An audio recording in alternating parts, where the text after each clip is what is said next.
मतदानाची संधीच मिळाली नव्हती. जसं मी मतदान केलं तसं अनेक मतदारांमध्ये मतदानाचा उत्साह आहे. यावेळेस मतदानाची टक्केवारी वाढलेली असेल अशी प्रतिक्रिया मनसे आमदार राजू पाटील यांनी दिली.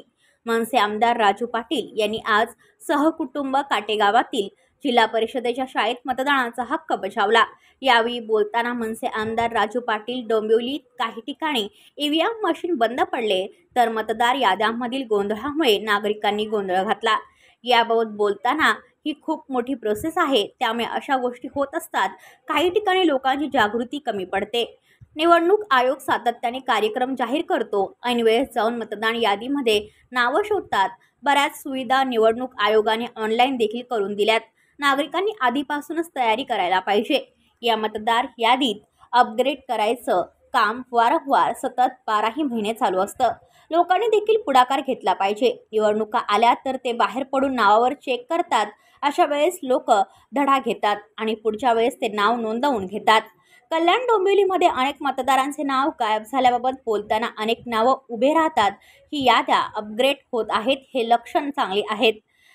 यांच्यात नेगेटिव्ह घेऊन काही अर्थ नाही. या याद्या अपडेट होत आहेत त्यामुळे काही नावं वगळले जातात तर कुठे नाव वाढतात, पण त्याचा कोणी गैरअर्थ घेऊ नये. निवडणुकीची कार्यकर्त्यांना भूक असते. 4-4.5 वर्ष कोणत्याच निवडणुका नसल्यामुळे त्यांच्यामध्ये प्रचंड प्रमाणात उत्सुकता दिसते असे सांगितले. गेल्या 3-4 वर्षापासून मधल्या काळात कोविड होता, निवडणुका झाल्या नव्हत्या आणि मतदानाची संधी मिळत नव्हती, कारण पालिका वगैरे निवडणुका तशाच राहिलेल्या होत्या. मला वाटतं 4-4.5 आमदारकीनंतर 4.5 वर्षानंतर आज मतदानाचा योग आलेला आहे. तसा मी बजावला तसाच अनेक ठिकाणी लोकांमध्येही उत्साह दिसतो मतदान बजावण्याचा आणि मला वाटतं यावेळेस टक्केवारी वाढलेली दिसते. आपण जर बघितलं अनेक भागामध्ये ईव्हीएम मशीन सकाळपासून बंद झाल्या होत्या, त्यामुळे नागरिकांचा एकच गोंधळ होता. कसं आहे, आता एवढी मोठी ही प्रॅक्टिस आहे, 140 करोड लोकांना मतदानाचा हक्क यांच्यामध्ये जाऊन सगळं हे करायचं आहे.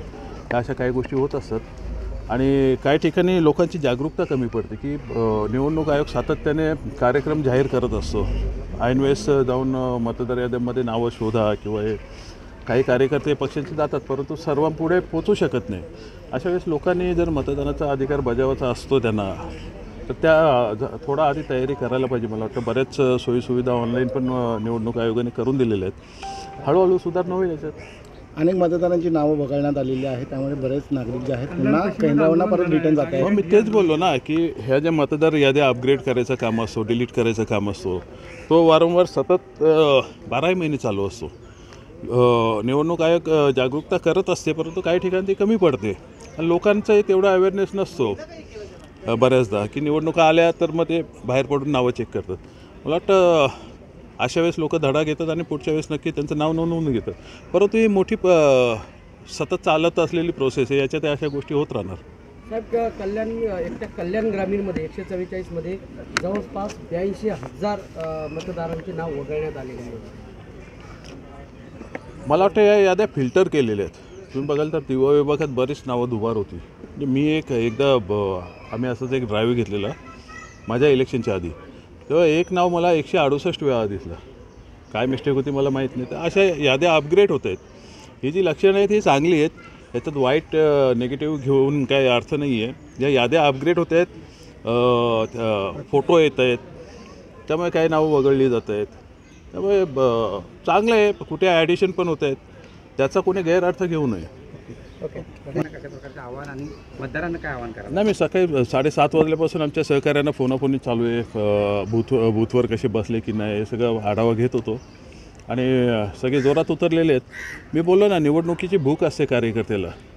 4-4.5 वर्ष कुठल्याच निवडणुका नसल्यामुळे त्यांच्यामध्ये प्रचंड प्रमाणात दिसते ती. त्यामुळे एक उत्साहाने सगळे आमचे कार्यकर्ते उतरलेले आहेत.